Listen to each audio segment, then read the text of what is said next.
Well, hello all. Welcome back to Around the Hook. As you can see, I'm up to something again. I am planning on making some pickled eggs. I've been craving them for a while now, and in the stores, you know what you're paying for a tiny, tiny little jar? Like $10. No freaking way am I doing that. So, tonight I decided that's enough. I've been craving them for too long, so let's do it. So, I am going to start with boiling my eggs. I'm only going to do 8 because more than likely it's only going to be me eating them. I'm sterilizing my jar right now currently. I think I don't want to put in any pickling spice, but I am going to slice some onion.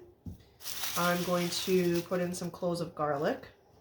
And then of course I'm going to make my brine just with some vinegar, table salt or white salt, some pepper, and I may or may not do brown sugar.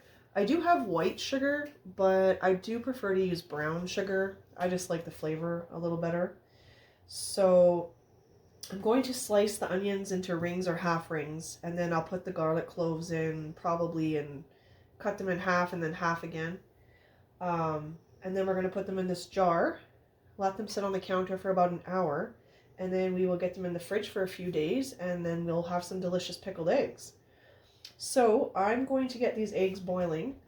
Then I'm going to make my brine, which is just going to consist of water and vinegar, salt, pepper, garlic, and onion. I am going to boil the garlic and the onion a little bit just to kind of get some of the, strength of the garlic and onion out, even though I love it, but just to kind of soften it up so it's not just raw in the jar. And plus it'll flavor the brine a little better too, being warmed up. So once I get this going and the eggs, not yet pickled, into the jar, I'll show you when I'm ready to pour the brine in. I'll show you what the brine looks like, and then when I pour it in, and then we will see the finished result. All right, friends, I'll see you soon. Hello, everyone, and welcome back. So we are ready now to get our eggs into this big jar. I've already peeled them, cooled them, as you can see. I got my brine pre-boiled again. Just gonna bring it on over. So here's my brine. I may or may not have to make some more. I don't know. So let me just get this emptied first.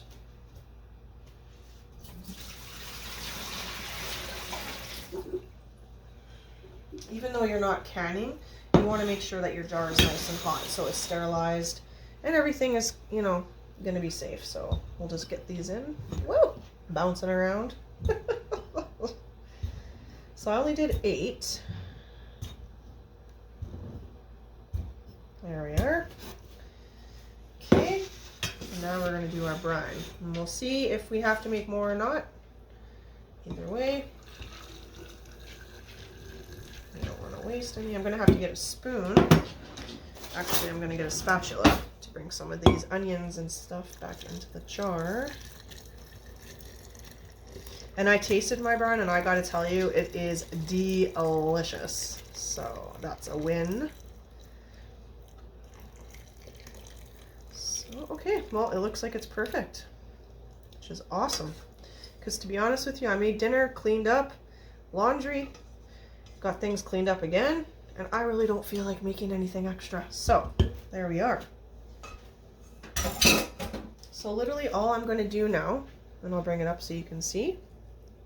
Looks good. The jar is very flippin' hot. So now what we're going to do is we're just going to put the lid on. We're going to let it cool for about an hour. So we'll do that right now.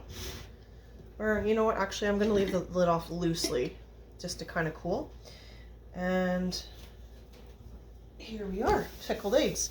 So, I mean, generally in a few hours you could literally eat them, but I'm going to leave them for about 2 to 3 days to really let them soak up that good flavor. And then when I go to try it, I will come back and share it with you. So I hope you enjoyed this, whatever you want to call it, tutorial of pickled eggs. But that's what's up today. So hope you enjoyed it, and we will be back around the hook.